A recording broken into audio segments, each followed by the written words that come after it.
హల్లెలూయా. మన ప్రభు అయిన యేసుక్రీస్తు శ్రేష్టమైన నామంలో ప్రియ సహోదరి సహోదరులందరికీ వందనములు. అందరూ బాగున్నారండి? ఈరోజు దేవుడు మనకిచ్చినటువంటి జీవాహారము యెషయా గ్రంథము 40వ అధ్యాయము 29వ వచనము. సొమ్మసిల్లిన వారికి బలమిచ్చువాడు ఆయనే, శక్తిహీనులకు బలాభివృద్ధి కలగజేయువాడు ఆయనే. Isaiah chapter 40 verse 29.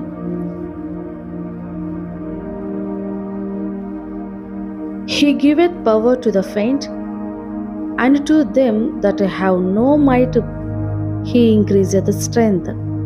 హల్లెలూయా. మన రోజువారీ దైనందిన జీవితంలో ఈ లోకంలో దేవుణ్ణి తెలుసుకొని కూడా ఆయన శక్తిని ఆశ్రయించని వారికి, సొమ్మసిల్లిపోయిన వారికి, శక్తిహీనులుగా దేవునిలో బలము లేక కృంగిపోయిన వారికి దేవుడిస్తున్నటువంటి గొప్ప వాగ్దానం. సొమ్మసిల్లిన వారికి బలమిచ్చువాడు ఆయనే. శక్తిహీనులం అనుకుంటూ నీరసంగా ఉన్నారేమో, ఆత్మీయ జీవితంలో ఎదుగుదల లేక శక్తిహీనులుగా ఉన్నారేమో, ఆయన శక్తిని ఆశ్రయించండి. ఎందుకనగా ఆయన పరిశుద్ధ దేవుడు, ఆయనతో సమానుడు ఎవరూ లేరు. మనము పై వచనాలు చదివినట్లయితే 25వ వచనం, నీవు ఇతనితో సమానుడవని మీరు నన్నెవనికి సాటి చేయుదురు అని పరిశుద్ధుడు అడుగుచున్నాడు. మీ కనులు పైకెత్తి చూడుడి, వీటిని ఎవడు సృజించెను? వీటి లెక్క చొప్పున వీటి సమూహములను బయలుదేరజేసి వీటన్నింటికి పేర్లు పెట్టి పిలుచువాడే కదా. అవును, పైకెత్తి చూసినట్లయితే మీకు ఏం కనిపిస్తాయి? ఆకాశంలో సూర్యచంద్ర నక్షత్రములు, 20 కోట్ల కంటే ఎక్కువ ఉన్నటువంటి నక్షత్రములు అక్కడ ఉన్నాయి. ప్రభువారు వాటన్నింటికి పేర్లు పెట్టి పిలుస్తున్నారట. ఎందుకంటే వాటిని కలగజేసిన వాడు ఆయన గనుక. అందుకే కదా రాజైన దావీదు గారు కూడా కీర్తనలో 8వ కీర్తనలో అంటున్నారు కదా, నీవు కలగజేసిన చంద్ర నక్షత్రములను నేను చూడగా, నీవు మనుషుని జ్ఞాపకం చేసుకొనుటకు వాడే పాటివాడు, నీవు నరపుత్రుని దర్శించుటకు వాడే పాటివాడు. దేవుని కంటే వారిని కొంచెము తక్కువ వానిగా చేసి ఉన్నావు. మహిమా ప్రభావములతో వానికి కిరీటము ధరింపజేసి ఉన్నావు. నీ చేతి పనుల మీద వానికి అధికారం ఇచ్చి ఉన్నావు. గొర్రెలన్నింటినీ, ఎడ్లన్నింటినీ, అడవి మృగములను, పక్షులను, ఆకాశ పక్షులను, సముద్ర మత్స్యములను, సముద్ర మార్గంలో సంచరించి వాటన్నింటినీ వాని పాదముల క్రింద నీవు ఉంచి ఉన్నావు. యెహోవా మా ప్రభువా, భూమి అందంతటా నీ నామము ఎంత ప్రభావము గలది.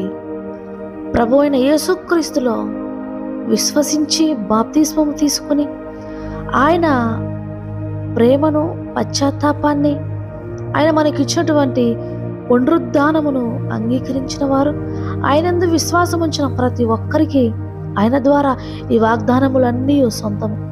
ఇంత గొప్ప దేవుడు ఈ భూమి మీద నిన్ను నన్ను సృజించి ఆయన మనతో సంబంధము కలిగి ఉండాలని ఇష్టపడుతున్నాడు, ఆశపడుతున్నాడు.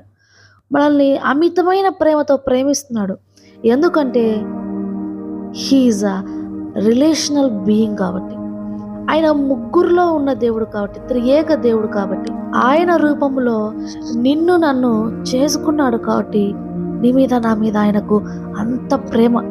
ఆయన ఊపిరితో నిన్ను ఉనికిని ఆయన చేసి ఉన్నాడు కనుక నీ ఉనికి ఉన్న చోట అంతా ఆయన తన నామమును, ఆయన ప్రభావమును వెల్లడి చేయాలని ఆశపడుతున్నాడు కనుక నీవంటే ఆయనకు అంత ఇష్టం.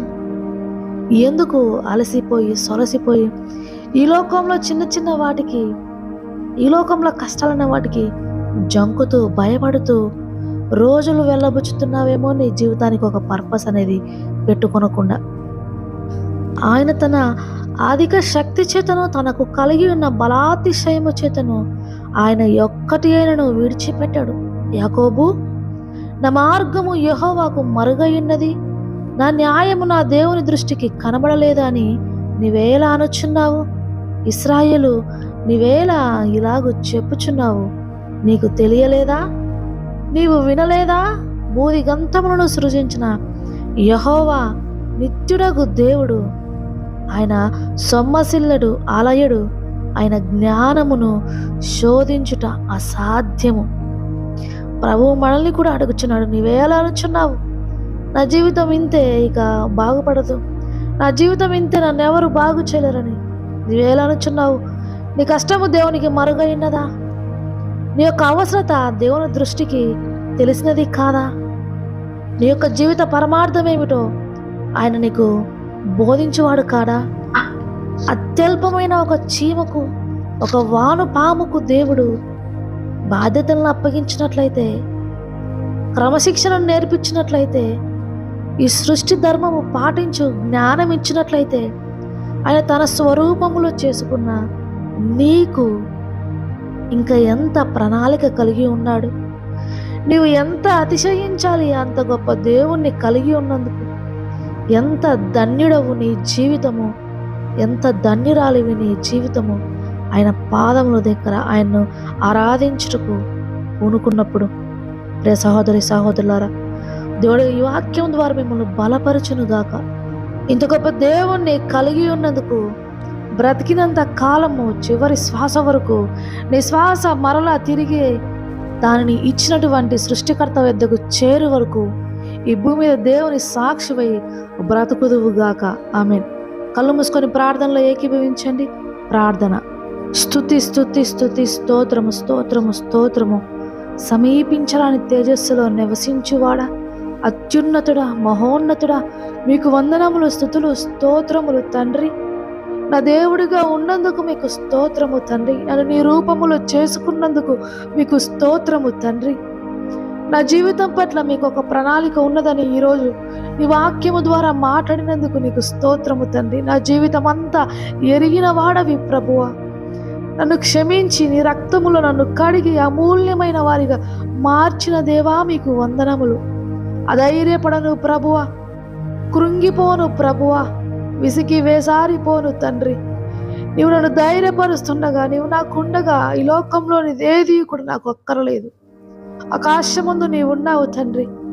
నీ యొక్క చిత్తములో నేను బ్రతుకుటకు, ఈ లోకంలో ఎన్ని శోధనలు వచ్చినా, ఎన్ని అడ్డంకులు వచ్చినా వాటిని జయించి ముందుకు నడిచి వెళ్ళుటకు, నా సాక్ష్యమును కాపాడుకున్నటకు నేను నిలవబడతాను ప్రభువా అంటూ నాయన నీ సన్నిధిలో నిలబడిన ప్రతి మోకాలను దృష్టించుచున్నావు తండ్రి. ప్రతి ప్రార్థనను వింటున్నావు తండ్రి. వారి అక్కరతలన్నీ మీ యొక్క నామములో నెరవేర్చబడును గాక, తీర్చబడును గాక. అనారోగ్యంలో ఉన్న వారికి ఆరోగ్యము, మూయబడిన గర్భమునకు విడుదల, దరిద్రమును కొట్టివేసిన దేవా మీకు స్తోత్రము. మీ యొక్క వాక్యముతో ప్రతి ఒక్కరిని ఉజ్జీవింపజేసి నీ సన్నిధిని సజీవ లెక్కలు నిలిపిన దేవా మీకు స్తోత్రము. మోడైన బ్రతుకులను చిగురింపజేయు దేవా నీకు స్తోత్రము తండ్రి. ప్రతి బిడ్డను పేరు పేరున మీ పాదముల దగ్గర సమర్పించుకుంటూ సమస్త స్తుతి మహిమ ఘనత మీకే చెల్లిస్తూ త్వరలో రాబోచున్న నా యేసుక్రీస్తు నామములో అడిగి వేడుకుంటున్నాను పరమ తండ్రి. Amen. God bless you all. Have a wonderful day.